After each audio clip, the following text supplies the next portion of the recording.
Hey guys, welcome to Night Capturer. Today I'm going to show you a game that was played in Women's Grand Prix tournament between Koneru Humpy and Alina Kashlinskaya.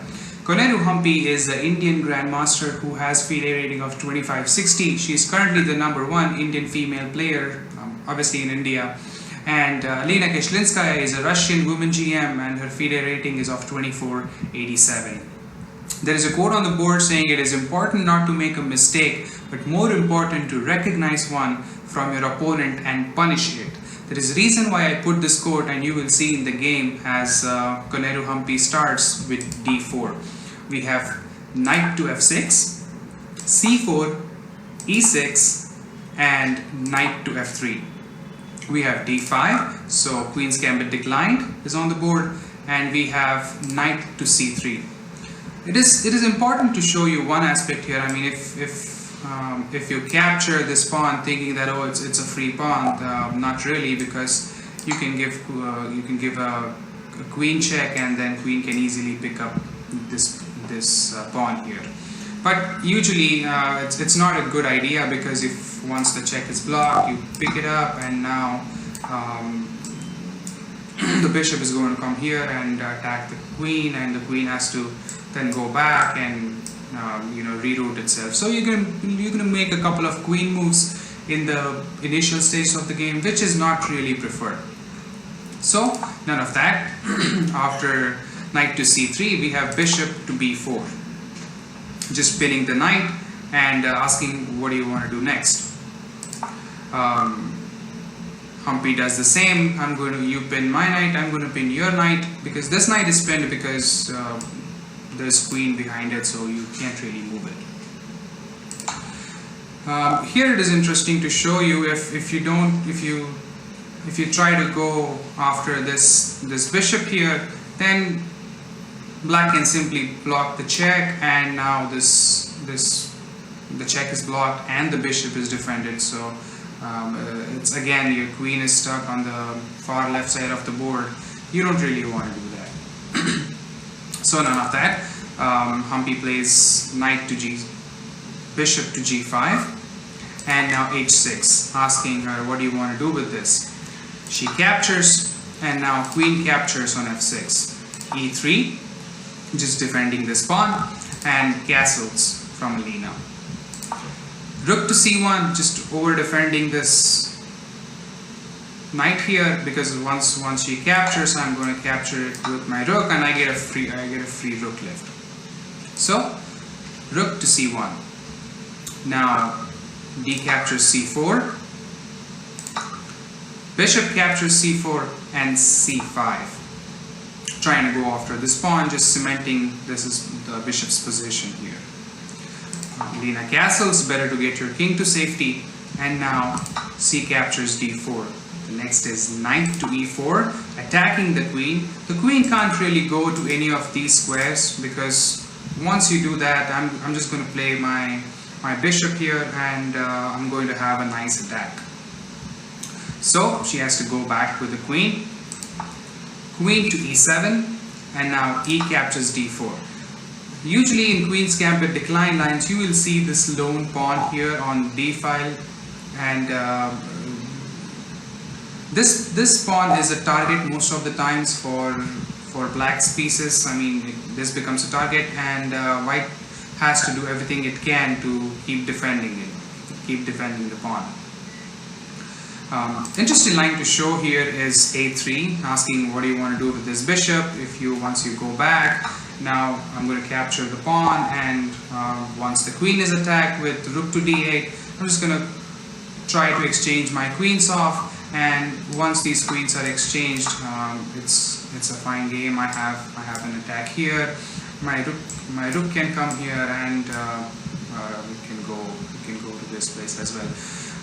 One thing you have to remember is black can never play and try to push this, because once I move, now so let's say black makes a random move, this becomes a threat, and now your bishop is trapped.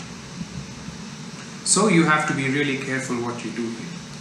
None of that. E captures d4, and now just attacking that piece right away because your queen is right here trying to defend it. It's not really a good thing because in the next move black can even play bishop to c5 and attack this even more. There's nothing you can do about it. So queen getting out of the way, queen to c2. For now this pawn is protected by the knight and you don't really have to worry. Now bishop to d7, and it's an interesting line to show you here is bishop to a5, just going back, and now just the rook to d1 and knight to c6, a3, trying to see what you want to do with this bishop because there is always a threat, and now your bishop has to go back. So proactively sending the bishop back. Now look at this, 1, 2 and 3 pieces are attacking this lone pawn on b4, and how many are defending? Just 1 and 2. So 3 attackers, 2 defenders. So you have to get another defender, and that's why you have to move your queen again. But this has been played many times, and this is all standard theory. None of that. We have a3 by white and asking what do you want to do with this. Bishop goes to a5, and now b4, attacking the bishop, pushing it back even further. Bishop to b6. Now rook f to e1 and bishop to c6. Just attacking these two knights, asking what do you want to do. Rook c to d1, just getting making sure that if one of the knight is captured or if this knight moves from here, it somehow has to keep some piece has to keep an eye on this pawn. That's why this is a defensive move. But now Alina plays queen to c7, and this was the losing move of the game. So if you guys have some time, just pause the video and find out the next move, the move that white should play, and the reason why the court is on the board, and tell me what move should white play here and just win instantly. Just pause the video, and if you guys found knight e to g5, then you guys are amazing, and you have to keep developing just like this. And there is nothing to do here. This check is coming. If you pick this knight up, some second knight jumps in, and there is nothing you can do. But Alina tries with bishop takes f3, and now queen takes h7 check. King has to move. That's the only option, and now this is the killer blow. Rook takes e6. This was the last position in the game, and this is a mate in 8 now, and I would request you guys to pause the video and try to find it, because I mean, even with the best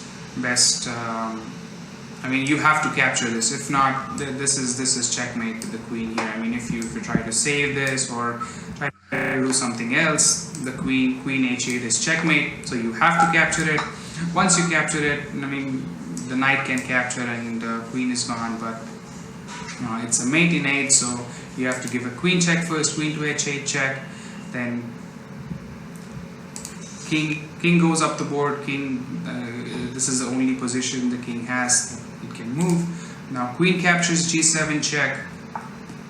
King has to move. King to d6. Queen to e5 check. King to e7. King to e7. And now queen to e6 check. It's all defended. There's nothing the black king can do. King to f8. Queen to f6 check. King to e8. Bishop to f7 check. Queen captures, and now it's queen captures with checkmate. So I mean, if Alina saw all of this and there was no point in continuing, so Koneru Humpy just went one up, and she won the game. So this was a brilliant miniature game from Koneru Humpy. I think that's all from our channel today. Thank you so much for watching. See you again next time.